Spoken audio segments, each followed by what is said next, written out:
take some of this stuff. Het-Heru, Assalamu alaikum, Namaste, Harun Nefer. This is Kasank Maya Keperu with another video for you, another exciting video for you. And in this video, I want to talk about specifically how pendulums, Egregores, and Tulpas control you. But before I go into that, I'm going to take a sip of water. Actually, that's Russian vodka. It's really good. The Russians make the best vodka. But before I go into the subject matter at hand, I want you to hit the like button below. If this is your first time to my channel, welcome to the channel. Hit the subscribe button to get more notifications on when I go live or when I upload videos, recorded videos. And also consider becoming a Patreon supporter if you're looking to take your training to the next level, to understand more about the esoteric and the occult and spirituality in general. Become a Patreon supporter. You can do so for as little as $1 or $5 a month. You get exclusive videos that will train you and teach you about the mystical realm and all that good stuff. Also, don't forget, we have some ebooks that you can subscribe to with the links below. And on the 25th, that's this week, I'm coming out with my second edition of the new Capital Ankh, which is basically the key to manifesting your own reality. And on this channel, we talk a lot about that, controlling your reality, controlling your life, getting your life back into balance, man, because that's what it's all about, so you can live a peaceful and harmonious life, you know, and however it is you define that, okay? But we want to define that in a very good way and not in a very bad or naughty way, you know? So let's talk about these things, these very, very interesting things that control our lives. So I bet you're wondering, like, well, what is pendulums and what is Egregores and what's a tulpa, you know? And good question. I'm really glad you asked that, you know?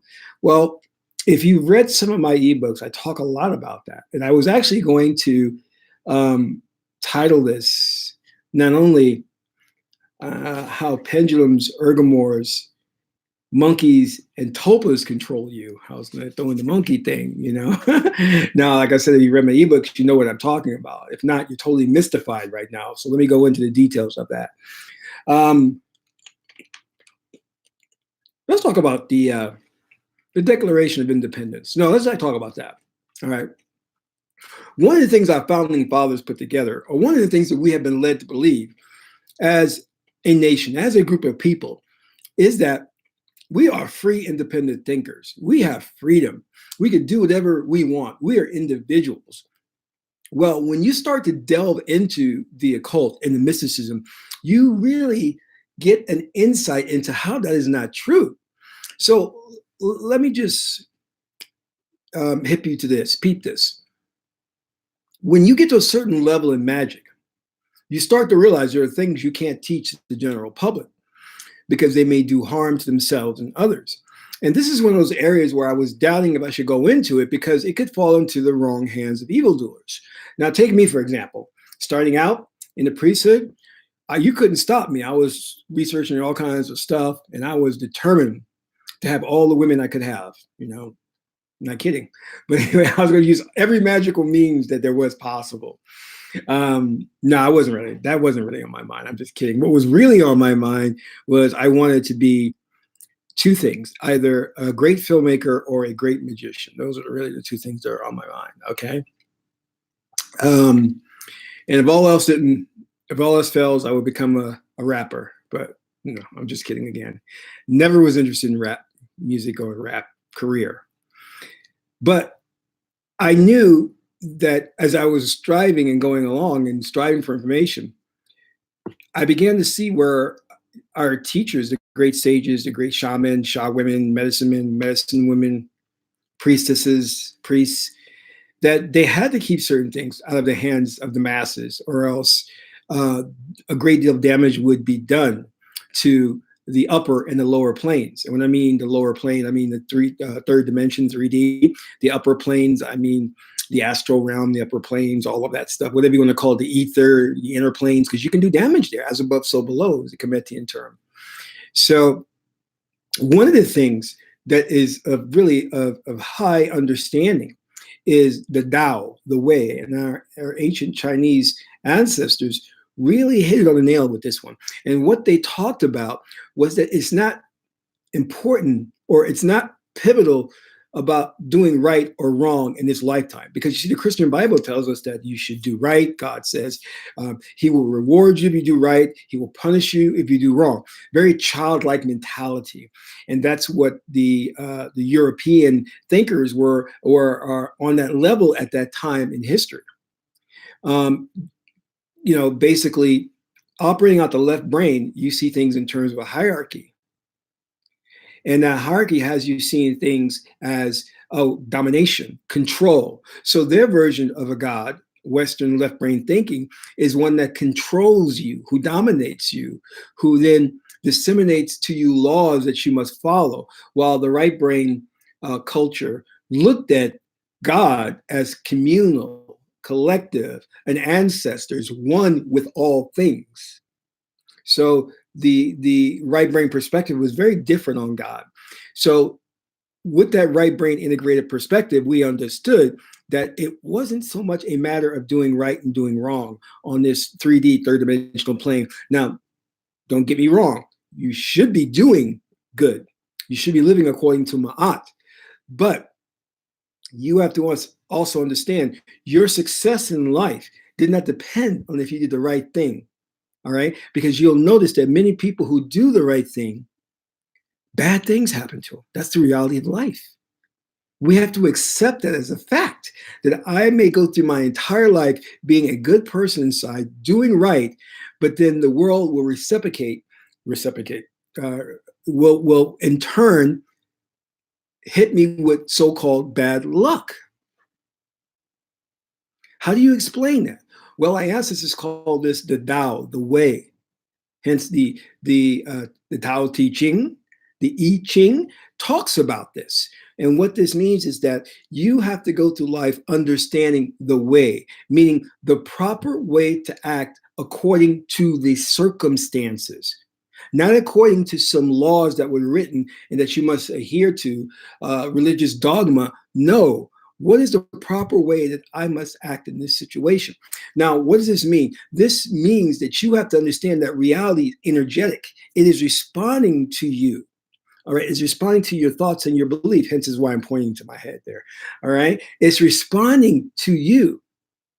Now, life asks you to become many things, to change as things go along. You encounter situations and life says, what color will you be today? Will you be red? Will you be yellow? Will you be purple? Will you be green?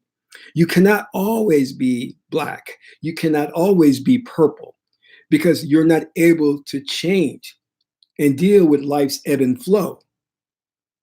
You have to know how to accommodate things, how to change according to the circumstances and what's needed. Those of us who are rigid in our thinking and are unable to change, Gaia will wipe you off the face of this planet.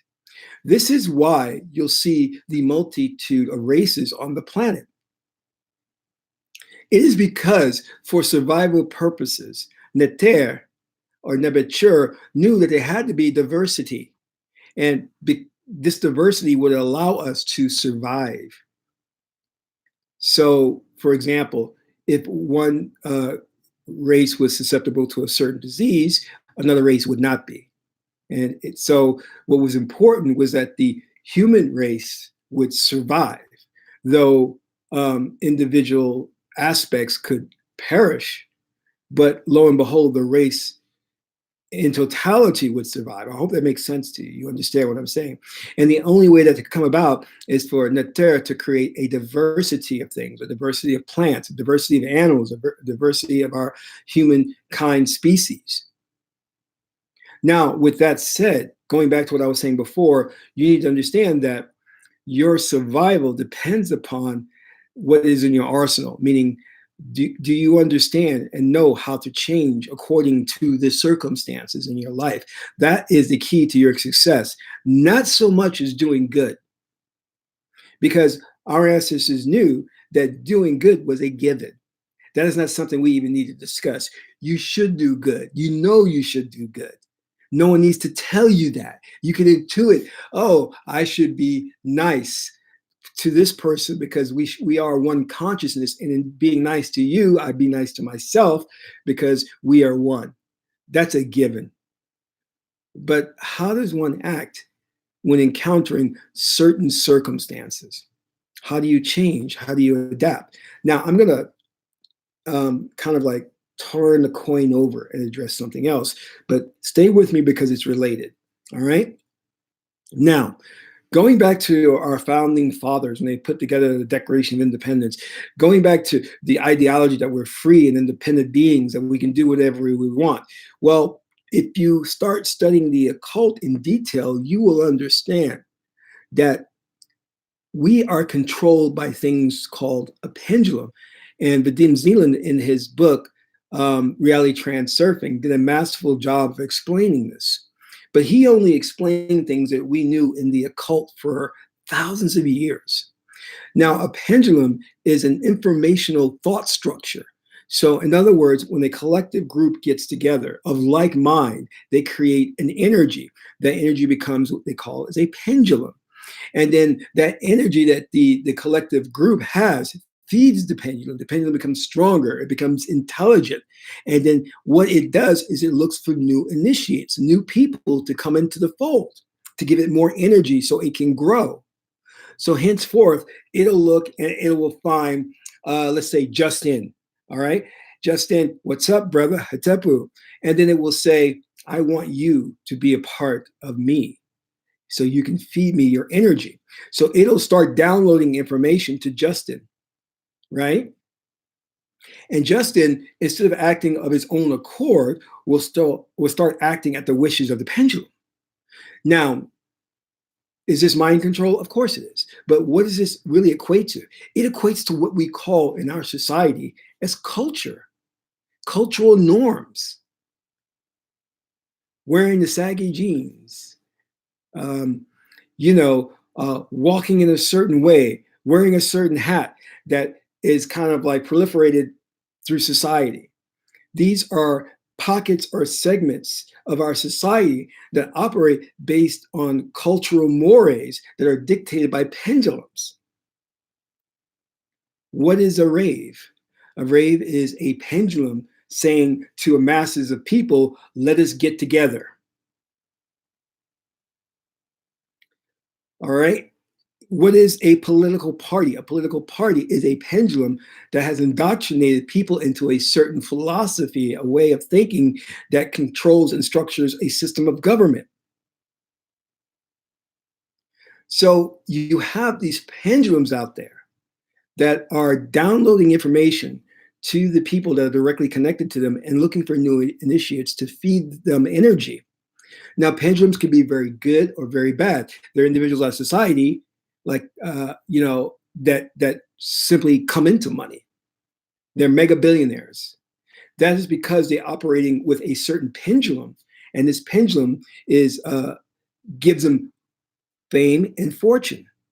So everything they do seems to work out for them and makes them money because they've tapped into that pendulum. I want you to get the understanding that not all pendulums are bad, because some can be very useful to you. All right.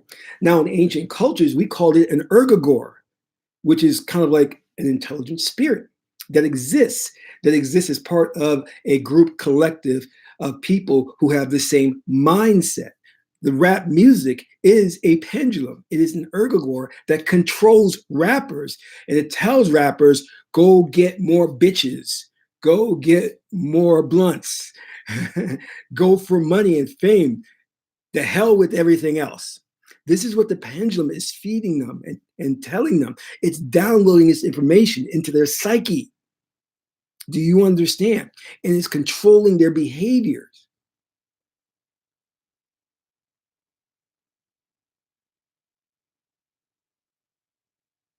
When you look at Bill Gates, Soros, and all these other very wealthy men, they are part of a pendulum that enriches them and gives them wealth. They've tapped into that.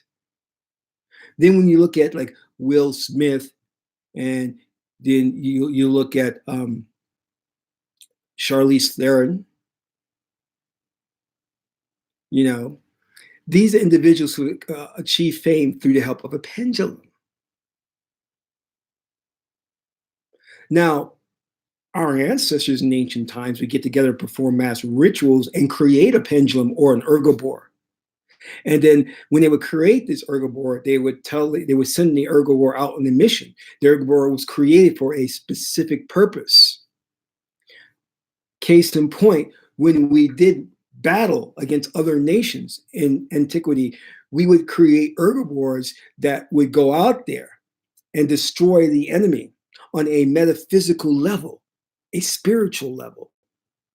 We didn't just fight wars on a physical, third dimensional level. No, we got metaphysical on their asses. We created ergomores to do battle in the ether and attack them on a physical level.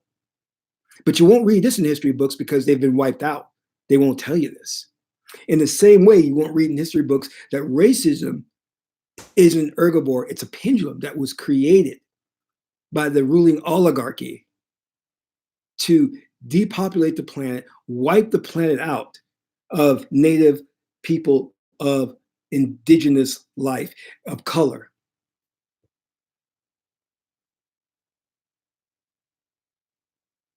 So when you're looking at things and you're thinking that everything is due to individuals, their independent thoughts, their independent actions, you're wrong.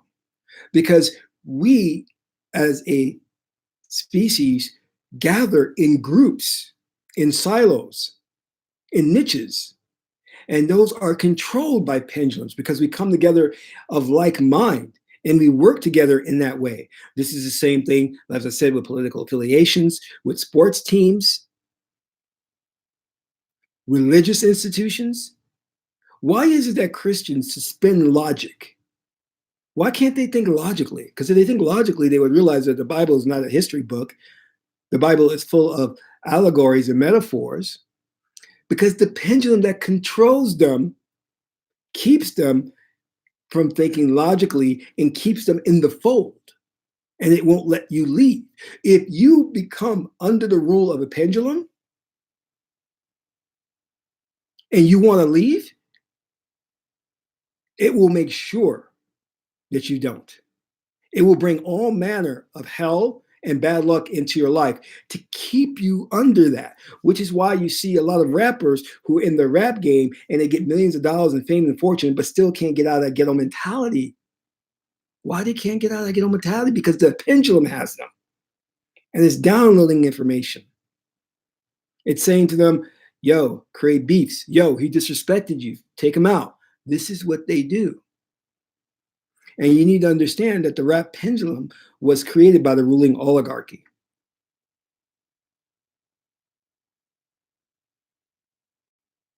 You can also think of these pendulums as viruses that spread very quickly. You see, there are think tanks, institutions that do surveys and determine where the world is going to head culturally. So they put out these reports. Tavistock is one in particular that comes out of England. And they put these reports together that say, oh, well, the world is headed in this direction, meaning that we're headed to where there'll be a one world government, there'll be no genders and, things like that. I'm refraining from giving you details because I don't want to do that right now because this video will be taken down from YouTube. But what really that these think tank institutions are doing is that they're not only doing these surveys, but they're creating pendulums and they're creating ergogores because they want to push the population in a direction. And one of the things they want to do is create these pockets or segments in the society that fight against each other. So we can't align. And what is one of the cheap ways they do that? By indoctrinating us into left brain culture or left brain thinking. Now, in the Tibetan Buddhist tradition, they call these things tulpas. And this is something they have been practicing since ancient times, to where they themselves have been creating these informational thought structures that exist as intelligences. Now, some Egregores or pendulums are very intelligent. Some are very stupid because they only have to perform a basic function. If I create an Egregore and I say to Egregore, all I really need you to do is to get someone to pick up this penny. It doesn't have to be super intelligent to do that. Versus one that is the racism pendulum or Egregore that has to get the majority of white people to hate people of color on the planet and get them to do violent acts against people of color on the planet. That has to be a really conniving, cunning Egregore that can do that. So the ruling elite will practice rituals for a year or 2 years to create and empower this spirit. I shouldn't even be, I'm sitting here thinking, I said, you know what, I shouldn't even be giving you this information. So I'm going to like stop here, right here, and we're not going to go any further. But you get the point of what I'm saying. I want you to understand that what controls us is not just our minds. We're not free, independent thinkers. There are supernatural forces, if you want to call them, or metaphysical forces that dictate our behaviors and our thought patterns. And in the same vein, as they create these Egregores, you can create your own to bring you whatever it is you want in life, whether it's wealth, whether it's fame, whether it's just peace of mind. These Egregores can work, or pendulums or tulpas can work to your benefit. Start working with this. Start creating these on your own to bring you success in life. Now, I hope they don't take this video down. Like I said, I'm not going to go into any more details. I think I've gone too far. This is information I shouldn't be sharing with you. Hopefully there won't be any repercussions. In the spirit realm, they won't get upset at me for telling you this. But I haven't given you any secrets to creating the Egregore, so I should be good. Let me explain the other half of where I was leading to. And before that, I got to get back to my vodka. Okay. Okay. Now, and I'll take a vitamin. Now, I talked about the way, the Tao I-Ching. Now, as me and my high priest we were doing all the research as to where the Tao came from, we learned that the Chinese got the Tao from Dehuji, which is the T and the D are interchangeable. So when we say Tao, we are really saying Tehuti or Jehuti. Sorry, it's pronounced Jehuti. So what is Tehuti? God of wisdom. And this is Jehuti, the ibis bird. The ancient Kemetic people worshiped this deity of wisdom, also later on called Hermes Trismegistus, thrice great or thrice born, because it was said in the ancient times, Hermes had the power to extend his life, hence is why they were saying it was 3 times born. But anyway, you can do the research on your own. And this goes into the Emerald Tablets, so you should research that. But what we need to understand is when you get to the level of Tehuti, and it was said in the ancient scriptures, the Aser and Aset story, that in order for Heru to defeat Set, well, he battled Seth. Remember, he battled him and always ended in a stalemate, which meant he lost. And Kemet was still in the rule of Set. How did Heru win that battle and overcome Set, which Set is a symbol of your lower emotional nature, your animal spirit? It was only when he went to Tehuti, or Thoth, as in the book of Thoth, or Aleph Sacrali's deck, the tarot deck Thoth. It was only when he went to Thoth or Tehuti and sat at his feet for counsel was he able to get the information needed to defeat Set. Wisdom is what he got from Tehuti. but not just wisdom. You see, when you get to the Tahuti level, you are dealing with no books. You are dealing with no laws. You are dealing with no dogma. So what are you dealing with? You're dealing with wisdom that comes directly out of the Akashic records, that comes from experience. You're dealing with wisdom that can only come from a sage. But more importantly, you are dealing with the understanding of how you must act in accordance with the way. The Tao Te Ching says the way can't be taught. Do you understand?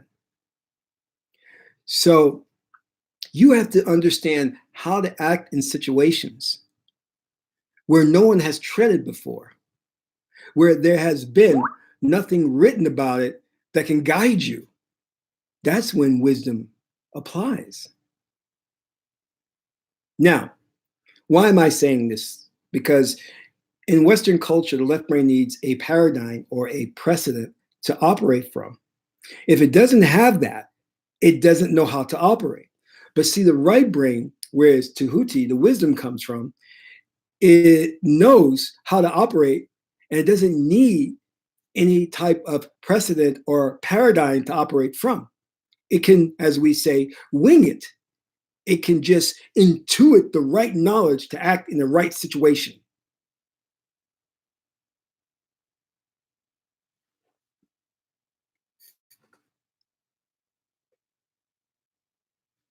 That's a very high level of wisdom.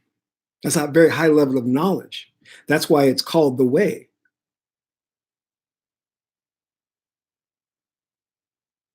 But see, Western society has only taken things but so far. And they become just consumed with just documenting things, labeling things, defining things. But there are some things you'll deal in life that are not documented, are not written about, and that only you are going to face. And in the story, the ancient Kemetic stories, when we get to the level of doing battle in life, it is said that the god Harukuhuti did battle at Benhutet. And it also says the god Harukuhuti makes a way where there is no way. So in order to do that, you have to get to that supreme level and supreme wisdom in order to operate that way. Now, let me explain this idea of life being energetic, or we can use the term dynamic. You see, look at life in this way. It is an energy field. Call it the matrix, call it whatever you want, that responds to your belief systems and creates circumstances for you to deal with based on your belief system. You are dealing with a subjective experience, not an objective one. No one's going to go through these things but you. Because the only one that exists in this fourth dimensional reality is you. Everyone else is just the avatar. Once you understand that everything around you is responding to your belief system, then you start to understand how to play the game, how to be one with the Tao or the way. Let us take, for example, as this energetic system exists, when I'm driving, I will typically stop at a red light. And when I'm in a rush or late for an appointment, that light will seem like it takes forever. And I'm impatiently waiting there. Well, the reality is it does take forever because my belief system, it is only responding to my belief system to where I know I'm late. So it's going to create a situation to frustrate me even more. That's what pendulums do to gain more energy. Now, that is an example of the belief system and the energetic field responding to you.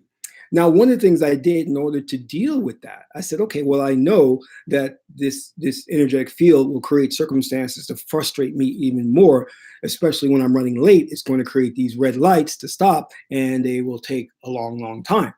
So as I stopped at the red lights, I started doing something very interesting. I started pulling out my phone and reading my emails.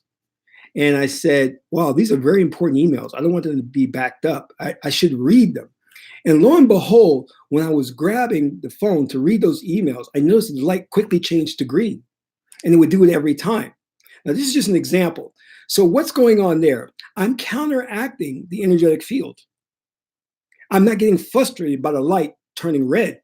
Now I'm turning my attention to something else that I deem just as important as me getting to my destination on time. But I'm saying I've got to answer these emails. I got to read these emails.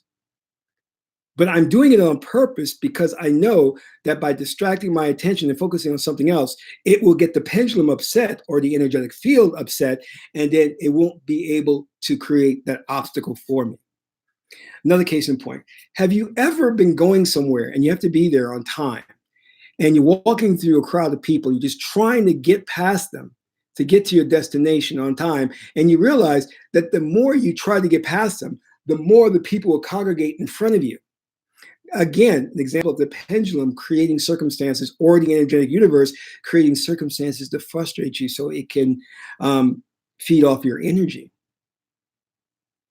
Another example, I'm at a social event and I see a sexy female in front of me, and I'm going, wow, that's a sexy female. I should talk to her. Then suddenly some guy out of nowhere comes and stands in front of me and starts talking to the woman. And I'm like, wow, that is so weird. How that happens all the time? That is the pendulum saying, okay, Kasank, you know you got a mate. You shouldn't be talking to these women. What are you doing? So this is just, I'm being funny, of course, but these are examples. So you understand that you're dealing with an intelligence.